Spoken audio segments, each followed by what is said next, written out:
tertarik untuk menyampaikan apa yang tadi disampaikan oleh Pak Taufik. Jadi menanggapi yang disampaikan oleh Pak Taufik Effendi, mantan Menpan, beliau ketika saya dari Bupati dulu, saya selalu ingat apa yang disampaikan Bapak kepada audiens pada saat itu. Mungkin Bapak sebagai menteri pada saat itu sudah memperhatikan saya karena saya bupati, salah satu bupati yang terpencil di Indramayu. Jangan bermain pada proyek. Di situ sarang korupsi. Yang kedua, jangan bermain pada pelayanan fungsi masyarakat. Itu dua saja, dan itu juga saya pesankan kepada istri saya, Pak Taufik. Saya pesankan pesan-pesan Bapak. Ketika Nyonya menjadi bupati menggantikan saya, perlu Bapak ketahui bahwa ketika saya tahun 2000 jadi bupati, Pak, pertama yang buat fakta integritas pemerintah daerah itu adalah Indramayu. Jadi sebelum Pak SBY tahun 2004 menjadi presiden, di Indramayu silahkan tanyakan bahwa kita sudah membuat fakta integritas. Jadi sebelum dilantik, silakan aja, ini adalah mantan-mantan dulu pejabat yang sekarang kan saya bukan pejabat, maunya dari dulu yang sama-sama dengan saya. Sebelum dilantik, saya minta membuat pernyataan di atas materai 6.000, di antaranya 9 indikator yang harus ditandatangani.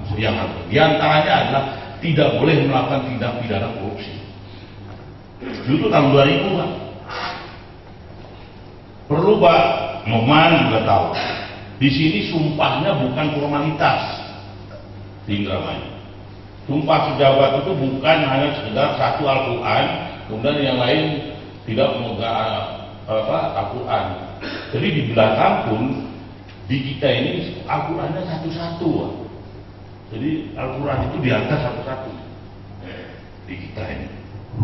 Kenapa? Pertama itu dari ketika kemudian menjabat suatu jabatan di sini, karena bagaimana kemudian mereka punya komitmen terhadap pemberantasan korupsi dan memiliki akhlak yang baik.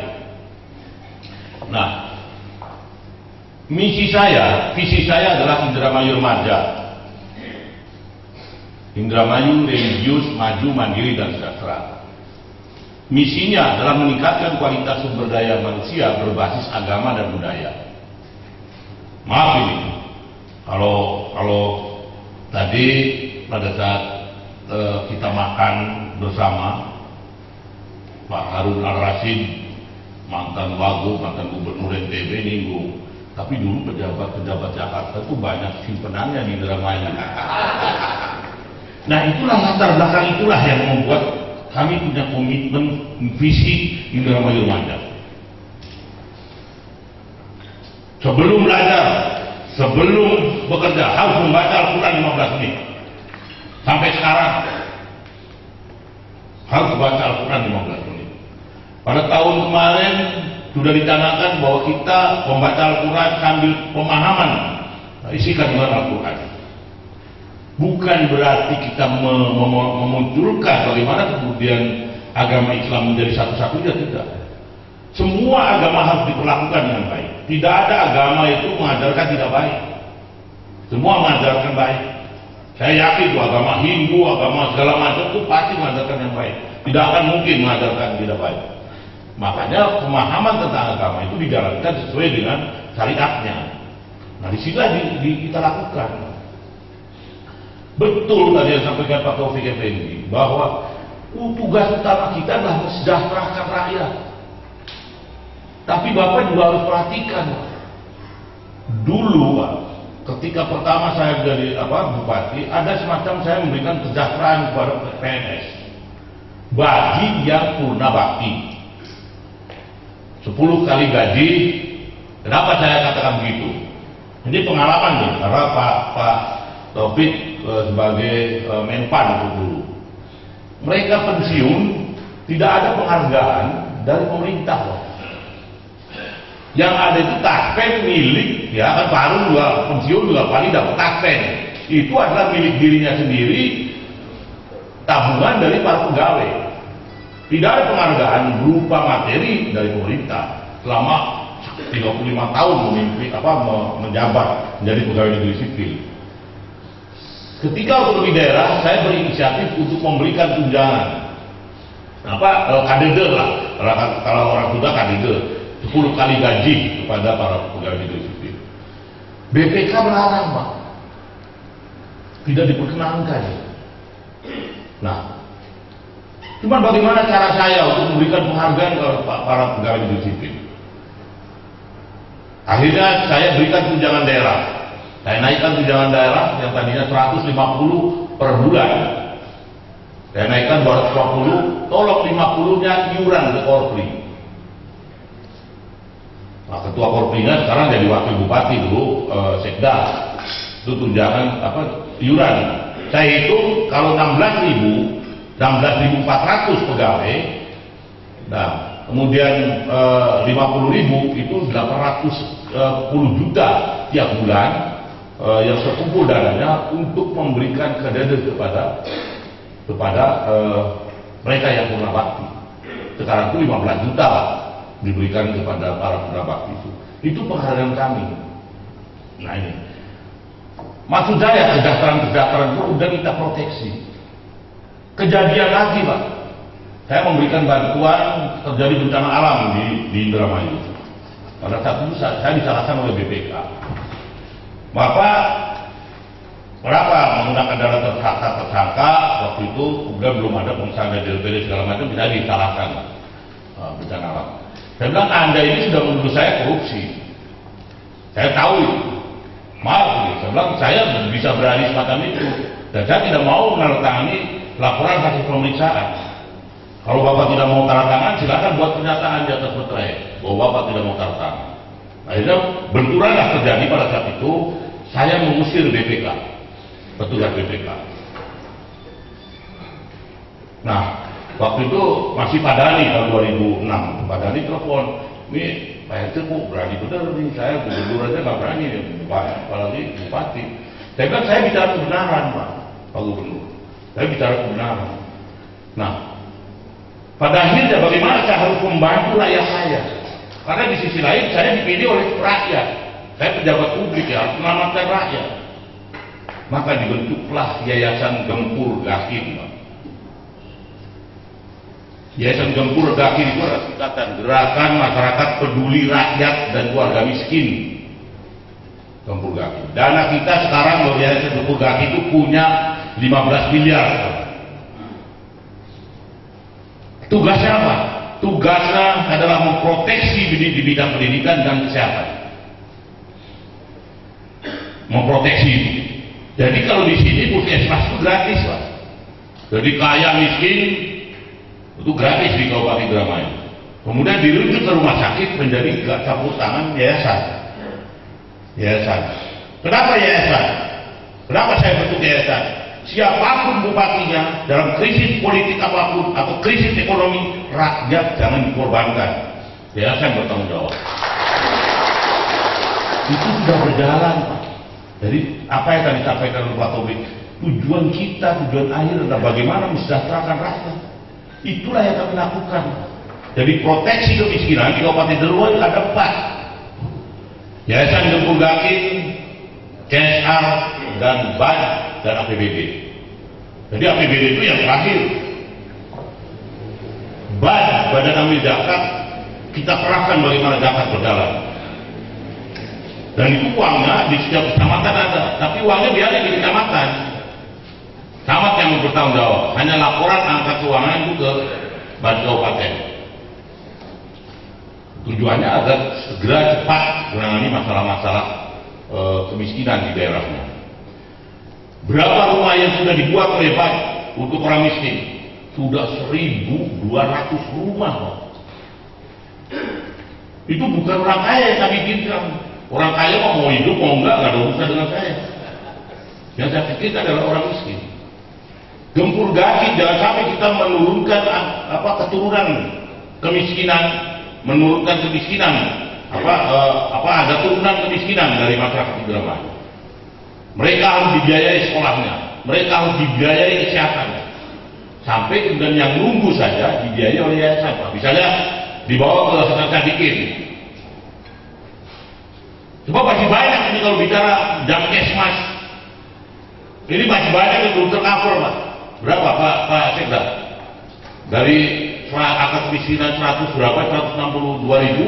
195 ribu, Pak. Yang Jamkesmasnya 500 ribu, sisanya 195 ribu. Itu yayasan.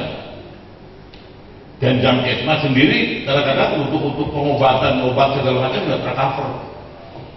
Ini yayasan. Ketika dibawa ke Hasan Sadikin, Rumah Sakit Hasan Sadikin, Bandungan, itu yang nunggu aja dikasih duit oleh yayasan.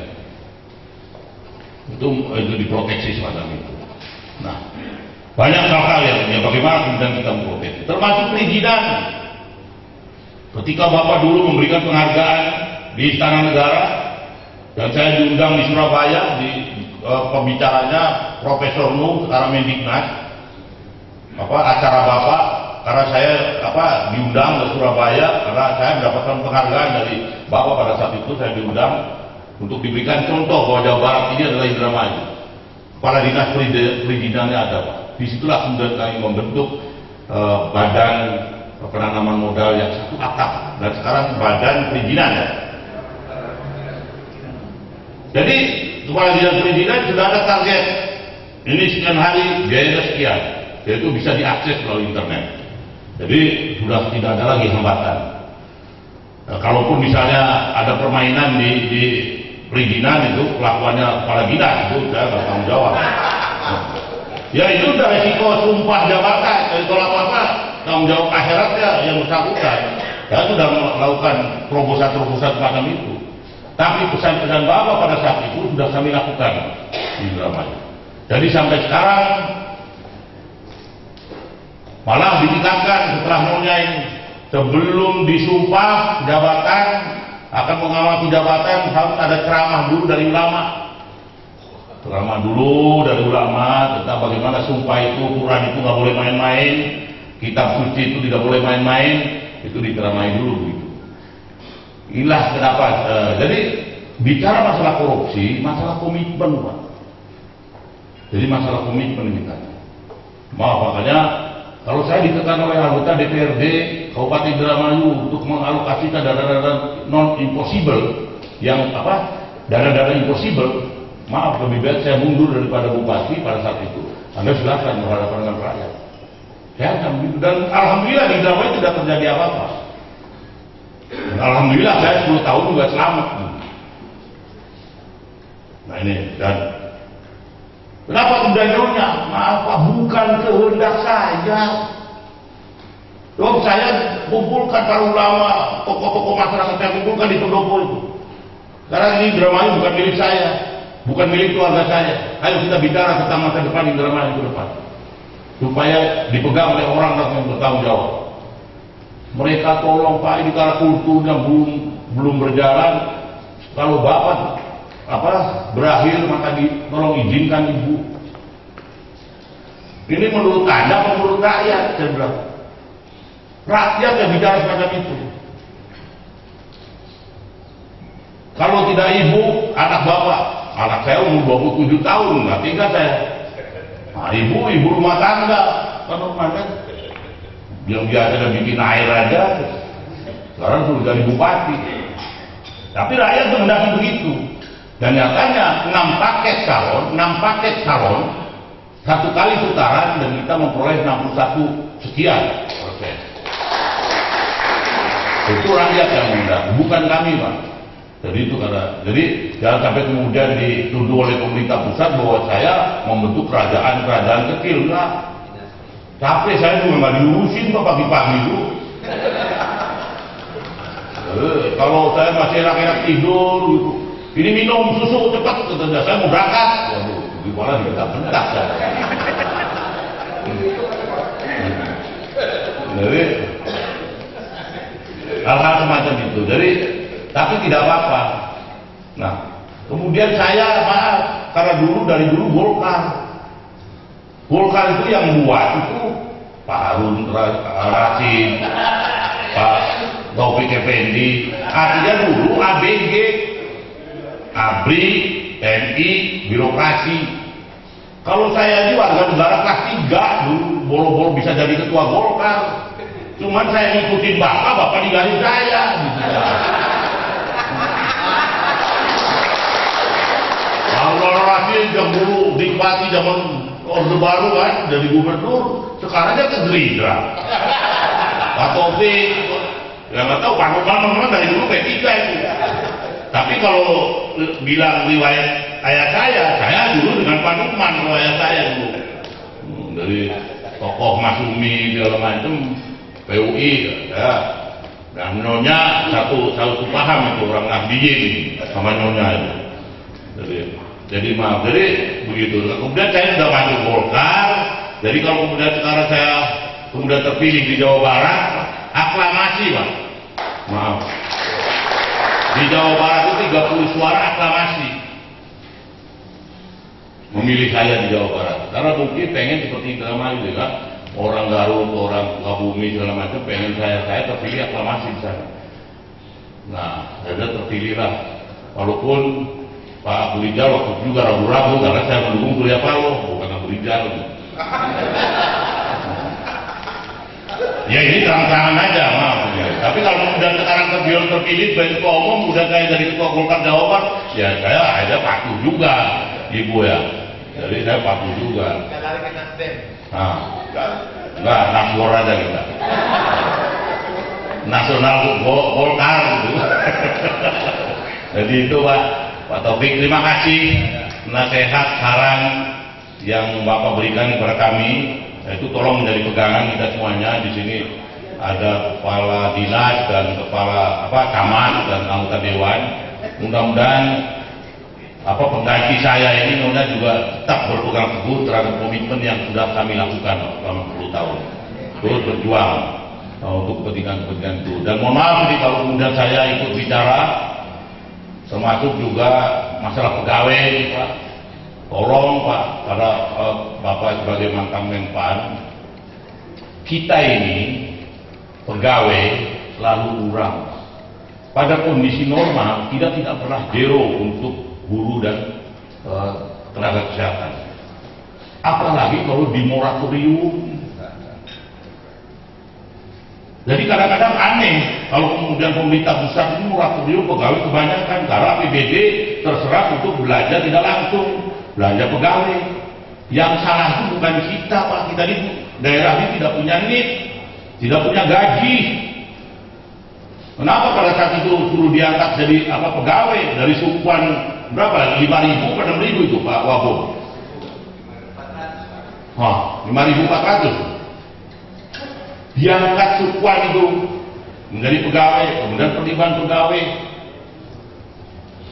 itu tenaga fungsional, bukan tenaga guru. Nah itu atas perintah Menpan Pak Taufik Effendi waktu itu. Lah pada setelah diangkat kemudian kita biarkan juga digaji, kan harus digaji. Yang jelas jangan salahkan daerah ketika 70% anggaran belanja tidak langsung menjadi habis karena pegawai, kemudian belanja pembangunan hanya 30%. Yang jelas DAU-nya kurang. Ini yang harus dipahami. Nggak ada lebihan Pak. Percaya, seperti apa yang tadi saya sampaikan. Mereka sudah megang sumpah. Tidak berlebihan. Tunjangan pejabat eselon 2 cuma 2,5 juta. Ya Pak. Pak Sekda, Wabung. Enggak seperti provinsi, 1 bulan 35 juta Pak. Pejabat eselon 3 kita berapa? 1.750.000. 1,5. Kemudian pejabat eselon 4 cuma 750. 550. Enggak berlebihan. Jadi kalau kemudian habis untuk belanja pegawai, nggak ada Pak di daerah itu. Karena saya heran dulu pemerintah pusat Pak Gamawan Fauzi kayak nggak pernah jadi bupati dan nggak pernah jadi gubernur. Mau bicara semacam itu. Lalu di mana sih daerah-daerah ini habis untuk belanja pegawai. Kita ini siapa yang angkat pegawai? Kita ini nggak punya NIK, kita ini tidak punya gaji, melaksanakan perintah dari pemerintah pusat. Nah kalau kemudian mereka sudah diangkat, ya nggak mungkin dong kita mendiamkan tidak digaji. Tunjangan para pegawai negeri sipil di Indramayu itu cuma 250.000 tunjangan daerah itu Pak. Nah kita punya guru 1.400.000.000, 1.400.000.000 ya. Kemarin tahun ini, Pak Deka, 1,5. Kita punya guru Pak, punya tenaga penyuluh, punya tenaga penyuluh keluarga berencana. 1.400.000.000 bisa mampu memberikan kesejahteraan kepada mereka, bisa menggratiskan kesehatan. Provinsi 11 triliun nggak butuh rasa ke kita, nggak punya guru, nggak punya tenaga penyuluh, nggak punya guru, tidak punya tenaga penyuluh, tidak punya PLKP, tidak punya tenaga posyandu. Makanya akhirnya memberikan tunjangan dengan maksimal yang terbesar di seluruh Indonesia ini. Bagaimana kalau kemudian nanti saya jadi gubernur? Kalau saya jadi gubernur jadi repot menurunkan gajinya. Saya yakin kan tadi beliau kan sudah mendukung. Saya tadi mendengar saya mendukung Pak Ade. Mudah-mudahan iya. Nah kemudian mendukung ternyata ada pernyataan politik aja Pak Taufik ini. Karena dikasih bandrek dari bukan dukung. Nanti kalau perintah SBY Demokrat jangan dukung dia aja, lain lagi dah dulu. Dan mudah-mudahan ini betul aja.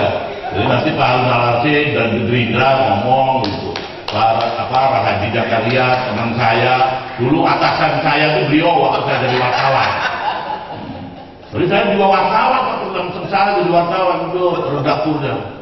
Jadi saya pernah jadi bawahannya Pak Rahadi, pernah jadi bawahannya Pak Nukman. Nah, kalau kemudian nggak dukung saya, kebangetan. Jadi saya pernah bawahan Pak Taufik, pernah bawahannya Pak Rahadi, pernah bawahannya Pak Nukman. Ya sekarang kalau bersatu padu dukung saya lah gitu kampanye. Itu saja Pak. Barangkali mohon maaf ini Pak Taufik, Bapak dan Ibu sekalian, kalau kemudian saya memberanikan diri untuk bicara, tapi saya karena saya ingin komitmen ini terus berlanjut Pak. Pesan-pesan Bapak sampai ke Kabupaten Indramayu Pak. Jadi jangan khawatir, pesan-pesan Bapak dulu sampai kami laksanakan di Indramayu. Ketika Bapak jadi menteri dan saya sebagai bupati. Nah, sekarang tinggal Nyonya yang melanjutkan. Terima kasih. Assalamualaikum warahmatullahi wabarakatuh.